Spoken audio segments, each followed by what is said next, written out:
حضرت ابو ہریرہ رضی اللہ تعالیٰ عنہ سے روایت ہے کہ رسول اللہ صلی اللہ علیہ وسلم نے فرمایا، بے شک آگ میں داخل ہونے والے لوگوں میں سے دو آدمی ان کی چیخ بلند ہوگی، پروردگار عز و جل فرمائیں گے ان دونوں کو نکال لو۔ جب انہیں نکالا جائے گا تو اللہ تعالیٰ ان سے پوچھیں گے کس وجہ سے تمہاری چیخ بلند ہوئی؟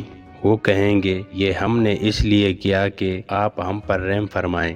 اللہ فرمائے گا میری تم پر یہ رحمت ہے کہ تم دونوں جاؤ اور آگ میں جہاں تھے وہاں اپنے آپ کو ڈال دو۔ وہ دونوں چل پڑیں گے، ان میں سے ایک بھاگے گا اور جا کر چھلانگ لگا دے گا اور دوسرا چلے گا پھر اور پیچھے مڑ مڑ کر دیکھے گا۔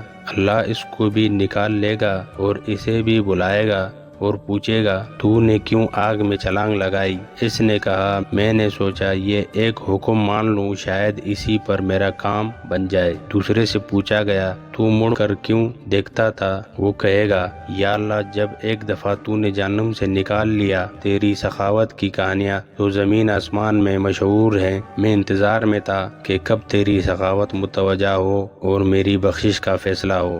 اللہ تعالیٰ فرمائے گا تو بھی جنت میں چلا جا اور تو بھی جنت میں چلا جا۔